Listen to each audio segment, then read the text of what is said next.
Hi friends ಬನ್ನಿ ನೋಡೋಣ. So ನಾಳಿಂದಿನ market ಯಾವ ರೀತಿ ಟ್ರೇಡ್ ಮಾಡುತ್ತೆ ಸ್ವಲ್ಪ ನೋಡ್ಕೊಳ್ಳೋಣ. ಫಸ್ಟ್ ಏನ್ ಮಾಡಪ್ಪ ಅಂದ್ರೆ ಬ್ಯಾಂಕಿಂಗ್ ನೋಡ್ಕೊಳ್ಳೋಣ. ಸೊ ಬ್ಯಾಂಕಿಂಗ್ ಟ್ರೇಡ್ ನೋಡ್ರಿ ಮಾರ್ಕೆಟ್ ಏನಾಗಿತ್ತಪ್ಪ ಅಂತಂದ್ರೆ ಈ ಒಂದು ರೇಂಜ್ ಅನ್ನ 54,400 ಏನು ರೇಂಜ್ ಬ್ರೇಕ್ ಮಾಡಿತ್ತು, ಈ ರೇಂಜ್ ಅನ್ನ ಬ್ರೇಕ್ ಮಾಡಿಕೊಳ್ಳಿ ಏನಾಗಿತ್ತಪ್ಪ ಮಾರ್ಕೆಟ್ ಕಂಟಿನ್ಯೂಸ್ ಆಗಿ ನಿನ್ನಿನ ದಿನ ಮಾರ್ಕೆಟ್ ಒಂದು ರ್ಯಾಲಿ ಕೊಟ್ಟಿತ್ತು. ಓಕೆ, ಸೊ ಅದೇ ರೀತಿಯಾಗಿ ಇವತ್ತಿನ ದಿನ ಕೂಡ ಒಂದ್ ಸ್ವಲ್ಪ ರ್ಯಾಲಿ ಕೊಟ್ಟಿದೆ. ಬಟ್ ಏನಾಗಿತ್ತಪ್ಪ ರ್ಯಾಲಿ 56,000 56,000ಕ್ಕೆ ಏನಾಗಿತ್ತಪ್ಪ ಸ್ವಲ್ಪ ಏನಾಗಿತ್ತಪ್ಪ ಅಂದ್ರೆ ಪೋಸ್ಟ್ ಯಾಕೆ ಅದನ್ನು ಹೇಳ್ತಿರ್ತಾರೆ. ಯಾಕಲ್ಲಿ ಪೋಸ್ಟ್ ಹೋತಪ್ಪ ಅಂದ್ರೆ ಕಂಟಿನ್ಯೂಸ್ ನೋಡಿ ಮಾರ್ಕೆಟ್ ಈ ಒಂದು ಸ್ಪೇಸ್ 49,150ರಿಂದ ಕಂಟಿನ್ಯೂಸ್ ಆಗಿ ಈ ಒಂದು ಸ್ಪೇಸ್ ತನಕ ಬಂದಿದೆ. ಸರಿ ಸುಮಾರು 6,800 ಪಾಯಿಂಟ್. ಓಕೆ,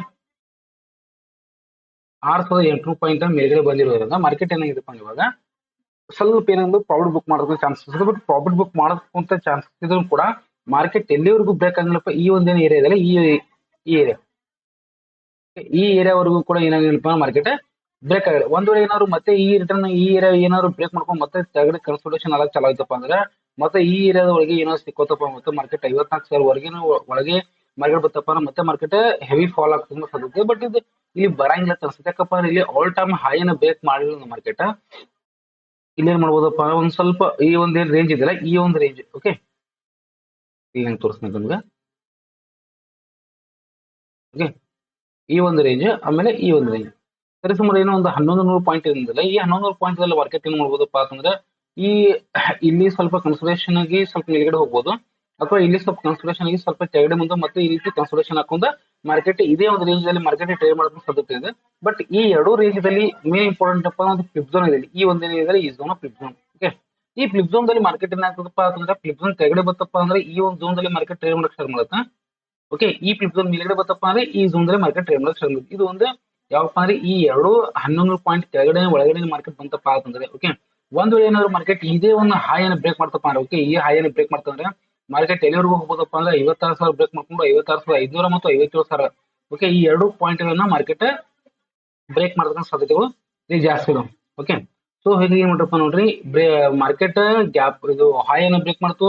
ಓಕೆ, ಇಲ್ಲಿನೂ ಕೂಡ ಒಂದ್ ಏನ್ ಮಾಡ್ತಪ್ಪ ಅಂದ್ರೆ ಡೋಜಿಕಲ್ ಮಾಡ್ತು, ಇಲ್ಲೂ ಕೂಡ ಒಂದು ಡೋಜಿಕಲ್ ಮಾಡ್ತು, ಇನ್ನೊಂದ್ ಏನಾದ್ರು ಡೋಜಿಕಲ್ ಮಾಡ್ತಪ್ಪ ಅಂತಂದ್ರೆ ಓಕೆ ಥರ್ಡ್ ಒಂದು ಡೋಜಿಕಲ್ ಮಾಡಿ ಆ ಥರ್ಡ್ ಕ್ಯಾಂಡಲ್ ಏನಾದ್ರು ಬ್ರೇಕ್ ಮಾಡ್ತಪ್ಪ ಅಂದ್ರೆ ಒಂದು ಲಾಂಗ್ ಕ್ಯಾಂಡಲ್ ಮಾಡ್ತಕ್ಕಂಥ ಸಾಧ್ಯತೆಗಳು ಇಲ್ಲಿ ಮಾರ್ಕೆಟ್ ಮೇಲೆ ತುಂಬಾನೇ ಜಾಸ್ತಿ ಇರ್ತವೆ. ಸೊ ಹೀಗೆ ಏನ್ ಮಾಡ್ರಪ್ಪ ಅಂದ್ರೆ ನಾಳೆ ದಿನ ಮಾರ್ಕೆಟ್ ಎಲ್ಲಿ ಟ್ರೇಡ್ ಮಾಡುತ್ತಾ ಎಲ್ಲಿ ಮಾರ್ಕೆಟ್ ಪೋಸ್ಟ್ ತಗೊಳುತ್ತೆ ಅನ್ನೋದು ತುಂಬಾನೇ ಇಂಪಾರ್ಟೆಂಟ್ ಆಗಿರ್ತಕ್ಕಂಥದ್ದು. ಇದನ್ನ ಸ್ವಲ್ಪ ಒಂದು 50 ಸ್ಟಾಂಪ್ ನೋಡ್ಕೊಂಡ್ ಬಂದ್ರೆ ನೀವು ಸ್ವಲ್ಪ ಈಸಿ ಆಗುತ್ತೆ. ಓಕೆ,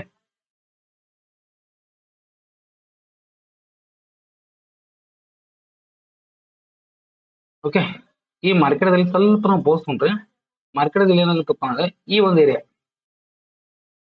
ಓಕೆ 54,600 ಆಮೇಲೆ ಈ ಒಂದು ಏರಿಯಾ 56,000 ಈ ಟೋಟಲ್ ಏನು ಪಾಯಿಂಟ್ ಏನಿದೆ ಈ ಪಾಯಿಂಟ್ ದಲ್ಲಿ ಮಾರ್ಕೆಟ್ ಏನಪ್ಪ 11-12 ಪಾಯಿಂಟ್ ಮಾರ್ಕೆಟ್ ರೇಂಜ್ ಮಾಡ್ತಕ್ಕಂಥ ಸಾಧ್ಯತೆಗಳು ಇಲ್ಲಿ ಜಾಸ್ತಿ ಇದಾವೆ. ಓಕೆ, ರೇಂಜ್ ಮಾಡ್ತಕ್ಕಂಥ ಸಾಧ್ಯತೆಗಳು ಜಾಸ್ತಿ ಇದಾವೆ. ಮಾರ್ಕೆಟ್ ಇಲ್ಲಿ ಏನ್ ಮಾಡ್ಬೋದಪ್ಪ ಅಂದ್ರೆ ಇಲ್ಲಿ ಕೆಲವೊಂದಿಷ್ಟು ಏನಾದವಪ್ಪ ಅಂತಂದ್ರೆ ಇಲ್ಲಿ ಫ್ಲಿಪ್ ಝೋನ್ ಅದ. Flip zone main important flip zone ಈ ಒಂದು ಫ್ಲಿಪ್ ಝೋನ್ 55,500 ಫ್ಲಿಪ್ ಝೋನ್ ಇದೆ. ಓಕೆ, ಈ ಫ್ಲಿಪ್ ಝೋನ್ ಕೆಳಗಡೆ ಮಾರ್ಕೆಟ್ ಬತ್ತಪ್ಪ ಅಂದ್ರೆ ಮತ್ತೆ ಎಲ್ಲಿ ತನಕ ಟ್ರೇಡ್ ಮಾಡ್ಬೋದಪ್ಪ ಅಂದ್ರೆ ಚಾನ್ಸಸ್ ಎಷ್ಟು ಅದಪ್ಪ ಅಂದ್ರೆ 52,000 ಇಲ್ಲಿನೂ ಕೂಡ ಏನ್ ಮಾಡೋದಪ್ಪ ಅಂದ್ರೆ ಮಾರ್ಕೆಟ್ ಕನ್ಫರ್ಮೇಷನ್ ಹಾಕಿಸಿದ ಮಾರ್ಕೆಟ್ ಕೆಳಗಡೆ ಬಂತಪ್ಪ ಅಂತಂದ್ರೆ ಮತ್ತೆ ಈ ಒಂದು ಏರಿಯಾವರೆಗೂ ಕೂಡ ಮತ್ತೆ ಮಾರ್ಕೆಟ್ ಸ್ವಲ್ಪ ಸ್ಲೋ ಆಗಿ ಬರುತ್ತೆ. ಎಲ್ಲಿ ಅಂತಂದ್ರೆ 55,000 ವರೆಗೂ ಕೂಡ. ಓಕೆ, ಮತ್ತೆ ಇಲ್ಲಿ ಬಂದ ಕಿಶನ್ ಮತ್ತೆ ಮಾರ್ಕೆಟ್ ಇಲ್ಲಿ ಬಂದು ಮತ್ತೆ ಫುಲ್ ಬ್ಯಾಕ್ ಮತ್ತೆ ಮೇಲ್ಗಡೆ ಹೋಗ್ತಕ್ಕಂಥ ಸಾಧ್ಯತೆ ಕೊಡದೆ, ಅಥವಾ ಒಂದ್ ವೇಳೆ ಮಾರ್ಕೆಟ್ ಇಲ್ಲಿ ಕನ್ಫರ್ಮೇಷನ್ ಹಾಕಿಸಿ ಮತ್ತೆ ಮಾರ್ಕೆಟ್ ಈ ರೀತಿ ಬ್ರೇಕ್ ಮಾಡ್ಕೊಂಡು 56,500 ವರೆಗೂ ಕೂಡ ಮಾರ್ಕೆಟ್ ಹೋಗ್ತಕ್ಕಂಥ ಸಾಧ್ಯತೆಗಳು ಜಾಸ್ತಿ ಅದಾವ. ಒಂದು ಏನಾದ್ರು ಮೇಲ್ಗಡೆ ಏನಾದ್ರು ಓಪನ್ ಆಯ್ತಪ್ಪ ಅಂದ್ರೆ ಕೆಳಗಡೆ ಬರೋ ಟೈಮ್ ಏನಾಗುತ್ತೆ ಮಾರ್ಕೆಟ್ ಇಲ್ಲಿ ಈ ರೆಸಿಸ್ಟೆನ್ಸ್ ಇರ್ತಕ್ಕಂಥದ್ದನ್ನ ಸಪೋರ್ಟ್ ಆಗಿ ಕ್ರಿಯೇಟ್ ಮಾಡ್ಕೊಂಡು ಮಾರ್ಕೆಟ್ ಡಬಲ್ ಪ್ಯಾಟ್ ಮಾಡ್ಕೊಂಡು ಕನ್ಸಲ್ಟೇಷನ್ ಆಗಿ ಮಾರ್ಕೆಟ್ ಮೇಲ್ಗಡೆ ಹೋಗ್ತಕ್ಕಂಥ ಸಾಧ್ಯತೆ ಕೂಡ ಇಲ್ಲಿ ಜಾಸ್ತಿ ಇರ್ತವೆ. ಓಕೆ, ಸೊ ಹೀಗಾಗಿ ಮಾರ್ಕೆಟ್ ಎಲ್ಲಿ ಓಪನ್ ಆಗುತ್ತೆ ಅಂತಕ್ಕಂಥದ್ದು ತುಂಬಾನೇ ಇಂಪಾರ್ಟೆಂಟ್. ಮಾರ್ಕೆಟ್ ಎಲ್ಲಿ ಓಪನ್ ಆಗುತ್ತೆ ಅಂತದನ್ನ ನೋಡ್ಕೊಂಡು ನೀವು ಟ್ರೈ ಮಾಡೋದು ತುಂಬಾನೇ ಒಳ್ಳೇದಂತೆ ನನ್ನ ಒಂದು ಅಭಿಪ್ರಾಯ.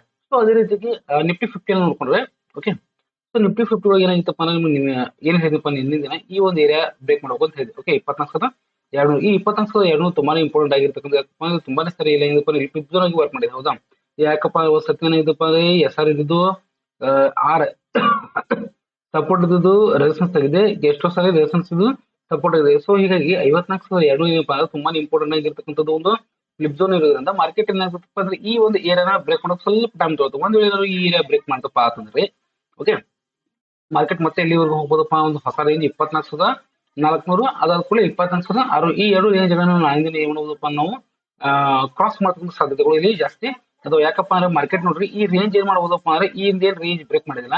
ಓಕೆ, ರೇಂಜ್ ಬ್ರೇಕ್ ಮಾಡಿದ್ಕೊಳ್ಳೆ ಮಾರ್ಕೆಟ್ ಮೇಲ್ಗಡೆ ಓಪನ್ ಆಗಿ ಕೆಳಗಡೆ ಬಂದು ಮತ್ತೆ ಕೆಳಗಡೆಯಿಂದ ಮಾರ್ಕೆಟ್ ಮೇಲ್ಗಡೆ ಹೋಗಿದೆ ಅದ. ಸೊ ಅಂದ್ರೆ ಏನ್ ಇಲ್ಲಿ ಬಯರ್ಸ್ ಜಾಸ್ತಿ ಇದಾರೆ. ಓಕೆ, ಇಲ್ಲಿ ಸೆಲ್ಲರ್ಸ್ ಆಕ್ಟಿವಿಟಿ ಇಲ್ಲ, ಬಯರ್ಸ್ ಜಾಸ್ತಿ ಇದಾರೆ. ಬಟ್ ಇಲ್ಲಿ ನಾಳಿಂದ ಏನ್ ಮಾಡೋದಪ್ಪ ಅಂದ್ರೆ ಮಾರ್ಕೆಟ್ ಈ ಒಂದು ಹೈ ಅನ್ನ ಬ್ರೇಕ್ ಮಾಡಬೇಕು.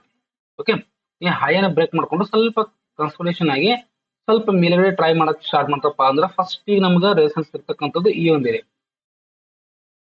ಓಕೆ, 24,300 ಈ 24,300 ಏನೋ ಬ್ರೇಕ್ ಮಾಡ್ತಪ್ಪ ಅಂದ್ರೆ ಡೈರೆಕ್ಟ್ ಆಗಿ 24,400 ಮತ್ತು 24,600 ಈ ಎರಡು ಟಾರ್ಗೆಟ್ ಏನ್ ಮಾಡೋದಪ್ಪ ಅಂದ್ರೆ ರೀಚ್ ಮಾಡ್ತಕ್ಕಂಥ ಸಾಧ್ಯತೆಗಳು ಇಲ್ಲಿ ಜಾಸ್ತಿ ಇದಾವೆ. ಸೊ ಹೀಗಾಗಿ ಏನ್ ಮಾಡ್ರಪ್ಪ ಅಂದ್ರೆ ಮಾರ್ಕೆಟ್ ಅಲ್ಲಿ ಸ್ವಲ್ಪ ನಿಧಾನವಾಗಿ ನೀವು ನಾಳೆ ದಿನ ನೋಡ್ಕೊಂಡು ಟ್ರೇಡ್ ಮಾಡೋದು ತುಂಬಾನೇ ಒಳ್ಳೇದಂತ ನನ್ನ ಒಂದು ಅಭಿಪ್ರಾಯ. ಯಾಕಪ್ಪ ಅಂದ್ರೆ ಕಂಟಿನ್ಯೂಸ್ ನೋಡ್ರಿ ಮಾರ್ಕೆಟ್ ಎಲ್ಲಿದಿಂದ ಮಾರ್ಕೆಟ್ ಬಂದಿದ್ದು ಬಹಳ ಇಂಪಾರ್ಟೆಂಟ್. 2,500 ಪಾಯಿಂಟ್.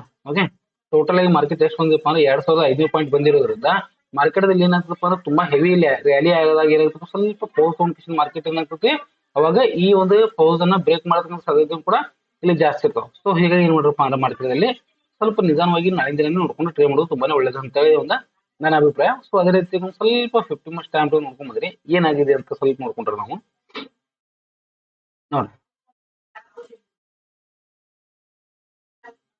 ಇಲ್ಲಿ ನೋಡ್ರಿ ಈ ಮಾರ್ಕೆಟ್ ಏನಾಯ್ತಪ್ಪ ಅಂದ್ರೆ ಇಲ್ಲಿ ಗ್ಯಾಪ್ ಅಪ್ ಆಯ್ತು. ಗ್ಯಾಪ್ ಅಪ್ ಆಗಿ ಮಾರ್ಕೆಟ್ ಇಲ್ಲಿ ಟ್ರೇಡ್ ಮಾಡ್ತು, ಒಂದ್ ದಿವಸ ಟ್ರೇಡ್ ಮಾಡ್ತು, ಒಂದ್ ದಿವಸ ಏನ್ ಮಾಡ್ತಪ್ಪ ಅಂದ್ರೆ ಕನ್ಸಲ್ಟೇಷನ್ ಇತ್ತು, ನೆಕ್ಸ್ಟ್ ರ್ಯಾಲಿ ಕೊಡ್ತು. ಓಕೆ, ನೆಕ್ಸ್ಟ್ ಏನ್ ಮಾಡ್ತಪ್ಪ ಅಂತಂದ್ರೆ ಇಲ್ಲಿ ಗ್ಯಾಪ್ ಅಪ್ ಆಯ್ತು. ಗ್ಯಾಪ್ ಅಪ್ ಆಗಿ ಸ್ವಲ್ಪ ಟ್ರೇಡ್ ತೋತು. ಇವತ್ತೇನಪ್ಪ ಫ್ಲಾಟ್ ಓಪನ್ ಆಯ್ತು. ಫ್ಲಾಟ್ ಓಪನ್ ಆಗಿ ಕೆಳಗಡೆ ಬಂದು ಮತ್ತೆ ಸ್ವಲ್ಪ ಮೇಲ್ಗಡೆ ಹೋಗಿ ಮತ್ತೆ ಕೆಳಗೆ ಬಂತು. ಓಕೆ, ಸೊ ಅಂದ್ರೆ ಏನಾಗಿದೆಪ್ಪ ಮಾರ್ಕೆಟ್ ಕನ್ಸಲ್ಟೇಷನ್ ಆಗುತ್ತಾ. ಓಕೆ, ರ್ಯಾಲಿ ಕೊಡುತ್ತೆ. ಸೊ ಇಲ್ಲಿನೂ ಕೂಡ ಏನಪ್ಪ ಇಲ್ಲಿ ಕನ್ಸಲ್ಟೇಷನ್ ಆಗಿದೆ.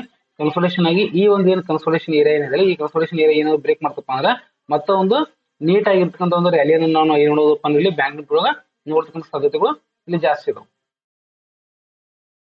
ಇಲ್ಲಿ ನೋಡ್ರಿ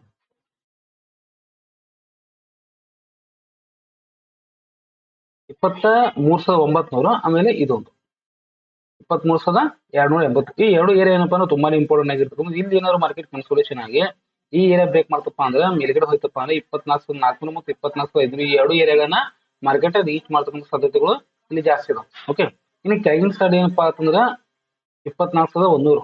ಓಕೆ, ಈ 24,100 ಏನಪ್ಪಾ ಅಂದ್ರೆ ಮಾರ್ಕೆಟ್ ಇಲ್ಲಿ ಡೌನ್ ಸೈಡ್ ಓಪನ್ ಆಯ್ತಪ್ಪ ಅಂದ್ರೆ ಓಕೆ ಕನ್ಸಲ್ಟೇಷನ್ ಆಗಿ ಮಾರ್ಕೆಟ್ ಏನಾದ್ರು ಕೆಳಗಡೆ ಬ್ರೇಕ್ ಮಾಡ್ತಂದ್ರೆ ಮತ್ತೆ ಮಾರ್ಕೆಟ್ ಎಲ್ಲಿವರೆಗೂ ಹೋಗ್ಬೋದಪ್ಪ ಅಂತಂದ್ರೆ ಇಲ್ಲಿವರೆಗೂ ಹೋಗ್ಬೋದು. 24,000 ಕೂಡ ಮಾರ್ಕೆಟ್ ಹೋಗ್ತಕ್ಕಂಥ ಸಾಧ್ಯತೆಗಳು ಇಲ್ಲಿ ಜಾಸ್ತಿ ಇದಾವೆ.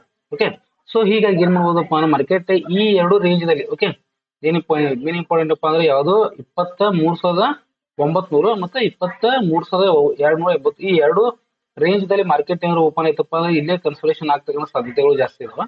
ಓಕೆ, ಒಂದ್ ವೇಳೆ ಏನಾದ್ರು ಗ್ಯಾಪ್ ಅಪ್ ಆಯ್ಕಿಸಿದ ಮತ್ತೆ ಮಾರ್ಕೆಟ್ ಕೆಳಗಡೆ ಬಂದು ಮತ್ತೆ ಈ ರೀತಿ ಕನ್ಸಲ್ಟೇಷನ್ ಆಗಿ ಮೇಲ್ಗಡೆ ಬ್ರೇಕ್ ಮಾಡ್ತಪ್ಪ ಅಂದ್ರೆ ಸ್ವಲ್ಪ ಕನ್ಸಲ್ಟೇಷನ್ ಆಗಿ ಬ್ರೇಕ್ ಮಾಡ್ತಪ್ಪ ಅಂದ್ರೆ ಮಾರ್ಕೆಟ್ ಹೆವಿ ರ್ಯಾಲಿ ಕೊಡ್ತಕ್ಕಂಥ ಸಾಧ್ಯತೆ ಕೂಡ ಜಾಸ್ತಿ ಇದೆ. ಹೆವಿ ರ್ಯಾಲಿ ಕೊಡ್ತಪ್ಪ ಅಂದ್ರೆ ಫಸ್ಟ್ ಟಾರ್ಗೆಟ್ 24,400 ಮತ್ತು 24,500 ಈ ಎರಡು ಟಾರ್ಗೆಟ್ ನಾವು ಏನ್ ಮಾಡೋದಪ್ಪ ಅಂದ್ರೆ ಎಕ್ಸ್ಪೆಕ್ಟ್ ಮಾಡ್ತಕ್ಕಂಥ ಚಾನ್ಸಸ್ ಇಲ್ಲಿ ಜಾಸ್ತಿ ಇದೆ. ಓಕೆ, ಸೊ ಅದೇ ರೀತಿಯಾಗಿ ನಿಮ್ದೇ ಆಗಿರ್ತಕ್ಕಂಥ ಒಂದು ಸ್ವಂತ ಅಲೈಸೇಷನ್ ನೋಡ್ಕೊಂಡು ಟ್ರೈ ಮಾಡೋದು ತುಂಬಾನೇ ಒಳ್ಳೇದಂತ ನನ್ನ ಒಂದು ಅಭಿಪ್ರಾಯ. Okay, thank you.